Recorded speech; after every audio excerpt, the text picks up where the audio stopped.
It is a big day for 13 on Your Side. We are celebrating this lady over here, Juliet Dragos, 30 years.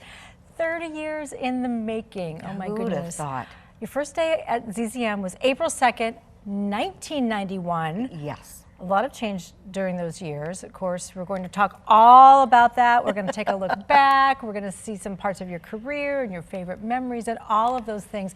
We thought it would be fun, though, to do like a little side-by-side. So here we go. Okay. Yep. I know. Look at that. Okay, when you look at that hairstyle, what do you think?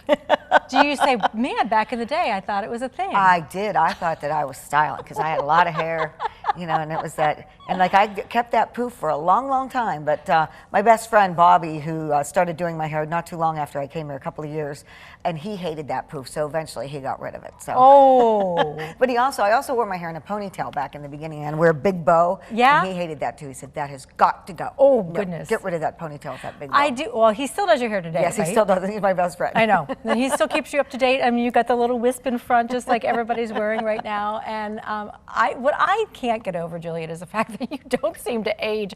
Like when we look at that side-by-side picture, we look at you here with Lee. My goodness, like you look just as good now as you did then. I think you can tell that I'm 30 years older. There's that big poof there again. You know, it's just been so much fun for 30 years. And if somebody would have told me on April 2nd, 1991 that I was going to be here 30 years later, I would have said, you're crazy. There's no way. I'm 30 years, but boy, time flies when you're having fun. Oh my gosh, look at you guys. I love seeing this with Lee. He was just such a character. And what was, you know, you anchored with him for obviously a very, there's your little ponytail with the bow in the back. Yes, yes. Yeah, 23 and a half years we anchored together. So I think this was about the time that I came. Okay. Where that looks familiar. That looks like the Jules that I knew when I first came. But did you, did Lee guide you along in the process? Yes, and you know, because whenever I came here, I had one main anchor job previously, and it was for less than a year, and I was behind the scenes when I started. So I came here from Pittsburgh, I was on the air, and then I left the job, and I was a little fish in a huge pond to be a big fish in a smaller pond. And so here was this anchor man, you know, this senior anchor who had been here forever, and he knew so much. And so we were exact opposites. I mean, as exact opposite as two people could be. He called me a firecracker, and I called him cool as a cucumber, and it really balanced. Worked. Yeah, I mean, I'll tell you, and I looked to him for so much, and you know, it was hard being here. I came by myself, and I really didn't know anything about West Michigan or Grand Rapids. All I did when I saw the lake, I knew that was it, that I would take the job if it was offered to me. So he really was. He just helped me so much, and his children were like my niece and nephew, and so it was a lot of fun. Was it great? I mean, I know you and I are both huge football fans. So was it fun to know that when you came here, there were so many Steeler fans? Oh my goodness, it was so much fun because you know that's in my blood, my Pittsburgh Steelers. And but with Lee, you know, he's a big Michigan fan. Yes. And so you know, talking about Tom Brady, and then of course because of Tom Brady, he was a huge Patriots fan. So there we did clash now and then about our football. I can imagine that, yes. Okay, so as we mentioned, the year was 1991. People carried pagers, yes. which I hardly remember. Yes. Watched movies on VCRs, which yes, don't exist anymore, really. And some of the top TV shows were Home Improvement, Designing Women, and Beverly Hills 90210. The grunge look was hot. Yeah. Along with Nirvana, Boyz II Men, Michael Bolton. You know, it was a big year when you came here. What out of those, was there anything out of those styles that you gravitated to, or what was your big look in 91? My big look was, in addition to the ponytail, I liked necklaces that fit, like big chunky necklaces that fit right around my collar. And so I wore, you know, the shoulder pads and the necklaces. That was kind of my thing. And back then, you know, we wore suits, you know, business suits. And so I had every color of the rainbow business suit with the big shoulder pads and then necklaces that matched every suit. Oh my goodness gracious. Surprise. Well, I think it's time for us to take a little look back at your career. Juliet Dragos was born in Pittsburgh, Pennsylvania, but she quickly made West Michigan her home. She started her career at 13 on Your Side 30 years ago, never expecting to stay for more than a few years. That changed as Juliet fell in love with the people, the communities, and our beautiful lakeshore.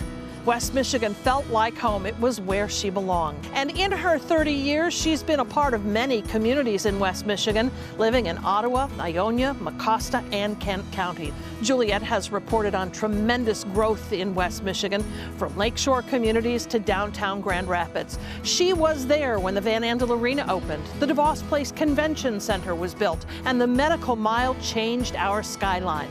She's covered the funeral of a former president, umpteen elections, school board and city commission decisions, plus every festival and fundraiser this area has to offer. And when it comes to giving back, Juliet sets the standard.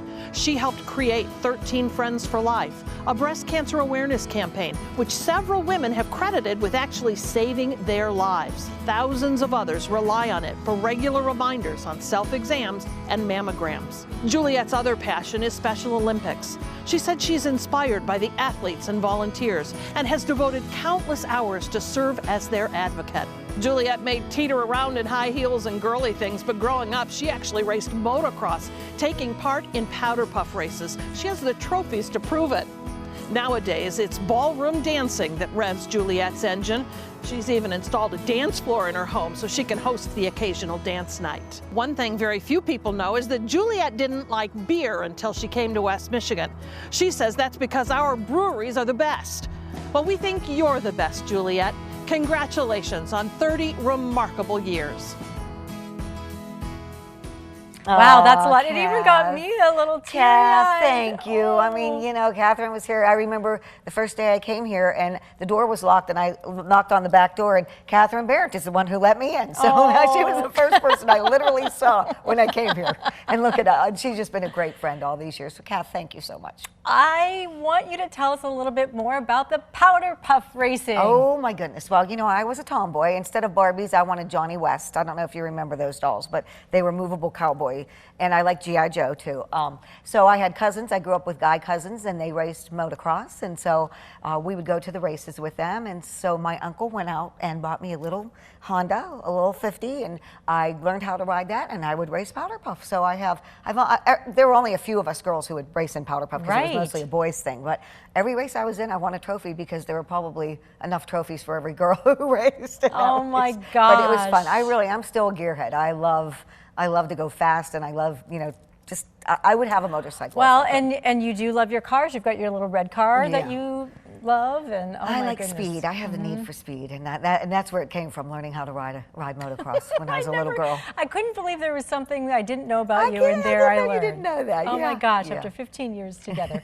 And you know, you have dedicated so much of your time and so much of your passion to several causes in our community. Of course, you know, Special Olympics, you know, your dedication to that, nothing short of remarkable, but also, you know, your breast cancer awareness. You started 13 Friends for Life. I mean, it's been going strong for 25 years. And thank goodness you and I have been part of it for 15 years. The station came to me and they said, we want to try something. We want to do a breast cancer awareness, you know, campaign. And we want you to be the spokesperson. And I thought, boy, you know, people don't really even say the word breast back then, you know, 20 some years ago. Right. Because what was so important about Friends for Life is I thought, well, if one person does a breast self-exam and one person finds a lump from a you know, and gets a mammogram, then it's worth it. And you see what's happened over the last almost 25 years. Well, even when you first started it, and it was made mention, you know, Catherine made mention in your story, is, you know, the fact that some women say, you saved my life. And you have, you know, you covered the story of the one woman who is clear to say, if it weren't for you, I wouldn't be here. She truly is my friend for life. Her name is Valerie O'Brien, and she lives in Muskegon, and she literally was at the kitchen sink doing dishes after dinner, and something felt funny, and she went and got in the shower. She saw the Friends for Life ad. She got in the shower and she felt a lump, and they caught it. It was a very aggressive breast cancer, and so she is still alive and doing well. She has grandchildren, and we've kept in touch all these years later. And she always, every October 13th, she says, "Juliet Dragos, thank you for saving my life. I didn't. Valerie was the one who was she was the one who was the advocate. She was the one who got the word out because she was brave enough to do it and then tell us about it." That was my very first mammogram. I got that here at Channel 13. And you always participated in the Komen Race for the Cure, the actual race. You Yes. either walked it or you ran it. Yes. And of course, you were the MC for many, many years. And we're seeing the video of Terry. So everyone who, everyone knows that Terry was my original friend for life. And that is because we grew up in Pittsburgh together. So we've known each other since we were 12 years old. Oh my gosh. She happened to move to West Michigan right when her first daughter was born. And now we live miles away from each other. We both live in the Rockford area, but so that was why she naturally was my friend for life. And after her second daughter, she felt a lump, same thing. And by then she was my friend for life. Right. And it turned out to be, a mammary duct that was clogged. But yeah, we really, when they say friends for life, we've known each other since we were 12 years old, grew up together in Pittsburgh. Yep. So, sometimes things just work out where people were brought into your life and then she came here to give you support all these years. Yes. Isn't that great? And I truly love your passion that you have for Special Olympics. How did you even get started with that? Spartan Nash, which was Spartan Stores at the time, is the premier sponsor for the Special Olympics Michigan State Summer Games, which are the big ones. There are between 5,000 and 7,000 people every year on the campus of Central Michigan University. So the president of Spartan Stores at the time said, we don't want an MC up in Special Olympics at Central Michigan who's from Detroit. We want one of our own people. Let's get that new anchor from Channel 13 to see if she's interested. And so they asked me, and I thought, well, I don't know that much about Special Olympics. I just know I have a really good feeling when I think about it. And so, of course, I'll be glad to MC the Summer Games. I went up there and I looked and saw the sea of athletes, and it was just, every year I cry. It's just such a sight to behold. And that's it. I was on the hook, and I have not gotten off that hook yet. You have not, because it is my passion. Now you're helping them to move forward in a very great way. It's really exciting. So a few years ago, the president and CEO of Special Olympics, who had been there for 28 and a half years, while I was board chair, told me she was retiring. So I had to do a nationwide search. I led the search team. And so we found our next president and CEO in the backyard. He's from Grand Rapids and had experience working with people with intellectual and physical disabilities. So when we hired him, we said, you have really big shoes to fill, but we don't want you to be just like Lois. Tim Heilman, we want you to be a visionary. So not even a year into his job, his new job, we had a meeting just to gauge how he was doing, and he said, well, I have this idea. And he hands us this paper, this executive committee, and he said, the old South Christian High School is for sale, and I think we should buy it and make it the world's largest campus for inclusion and abilities right here in West Michigan, in Grand Rapids. And so we had to convince the board, and it's been, back and forth. So Special Olympics Michigan is now transforming the old high school into the largest campus for inclusion and unified sports. And it's going to be amazing, amazing. And you were there from the ground up, and I know you're going to be continuing to support them for as long as you can. I will indeed. I have gotten far more from it than I could ever give to those athletes. They are my family. You always talk about how they're that bright spot in Yes. your heart, because the athletes are just, they are always just so excited to be there and just always happy. Yeah, and the thing is, the oath is let me win, and if I cannot win, let me be brave in the attempt. And they truly live their lives, the athletes, that way. And they've taught us so much, because everybody has abilities. It's not about disabilities. It's what you do and what you do well. And just being friends and seeing all of my athletes, the most difficult part of this pandemic is we've had to cancel the games, for the whole year. Right, I know. I'm a hugger, as you know, and so I cannot wait till the day that I can get back and hug every one of those athletes, because I love them so much. Oh my goodness. I know, it's going to be great to be able to see so many things get back to normal, but you've done a great way of just really pushing forward and still making people feel connected, in your newscasts and in your social media, and everything that you do is always, thanks. From the heart. And I think that's why, viewers love you so much and always have, because you come with such authenticity. This is who you get. It is what it is, and right. It's not like, oh, I met her and she seems so different. Like, they see you on the air and they see you in person and they know they're getting it. And it's really hard to find those people who are genuine like that. And so I appreciate that. And one of the things when people say, why have you stayed here this long? Because it is the people. You have become one of my dearest friends, and we have gone through so much together, especially with all of our community things. And so it's so nice to have a girlfriend here, a friend for life, that when you come to work, and for a while we were separated for a couple of months, but there aren't that many people in the business for as long as we've been. And Right. same with George. Whenever George had his anniversary, I said, that we're a dying breed, really. Right. They come and go. Even we see it now, you know. It's a hard Constant job. change is a hard job, And, lots of sacrifice. yes. I have been privileged to be able to be, you know, by your side and next to you on newscasts from time to time, and just learning from you and just being with you. I mean, you're such a hoot. She's got a great sense of humor and loves her hot peppers. Oh, do I ever love my hot peppers. And so I've loved all of that, but I can't hug all the moments from you. So we are now going to hear from some of those that love and are happy that you are here, Juliet. Oh my. I'll never forget that Saturday in Big Rapids in the mid-90s when you came in as a new client and became one of my very best friends. I love you, and happy 30th anniversary. 30 years, man. That is a long time, and it's certainly an impressive run. And what's really cool is that you and I have been pretty close friends for that entire 30 years. And for that, I am grateful. So congratulations. Congratulations on 30 years at WZZM 13. We love you. Hi, Joel. Congratulations on 30 years at WZZM. Happy anniversary. We love you. Love you. Nathan says hi. Happy 30th Anniversary. and Julie, we love you. We love you. You should take great pride in all of the wonderful work you've done and the issues you've tackled, from breast cancer to Special Olympics.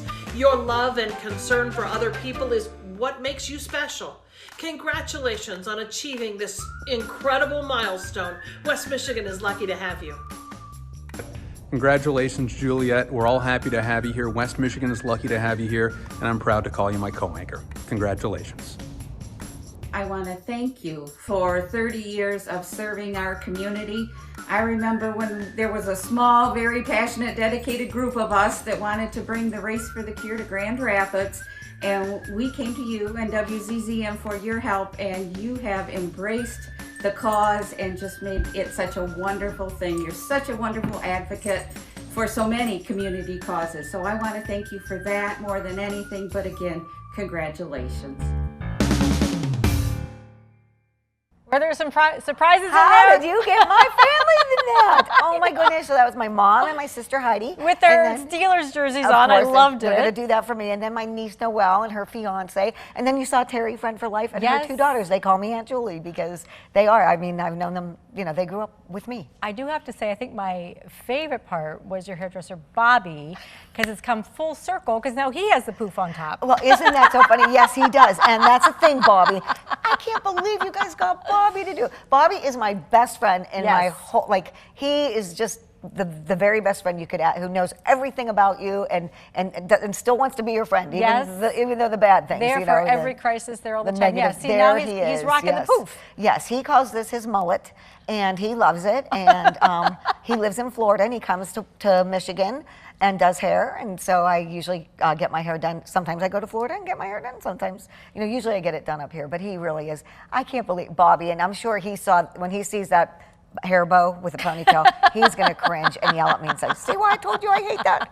Yeah, that was just, oh, Bobby, that is wonderful. You guys, thanks for doing that. Oh, you're welcome. I'm so surprised. I know, I got a little, like, I thought I was going to need a tissue there for a second. But I love that we were able to round up more. We've got more surprises for you, too, in the week to come. So I hope that you can hang in there and grab your tissue box, because you might need it. I didn't think I would cry tonight, and I did. So I better have that tissue box. Valerie, thank you for doing this. Oh, it's so you're much so welcome. fun. I always love the opportunity to sit down and chat and just not have to worry about time and just talk about your interests and you know, get people to know you a little bit more on the side that they don't get to know. Well, now they know about the beer, because, you know, I usually, like, one of my things is I will not talk about alcohol on the air if I can help it. No. But I love my craft beer. So I have become a beer aficionado. You in a really way. have. Like, I you love my really beer. know, like, which ones you like and why you yeah. like them and so forth, almost like fine wine. Yeah, and, you know, we do have the best beer in the world, right here. I love it. All right. Well, thank you again, Juliet, for joining me tonight to talk a little bit about all of your past 30 years. We've been so fortunate to have you all of this time. I've been fortunate to be a part of your 30 years. So you've been just a champion for so many in West Michigan as well. So Thank you for all of your time, dedication, love, and support, and go Steelers! Woo! I need my terrible towel. Go! Thanks, Val. And thank you for joining us.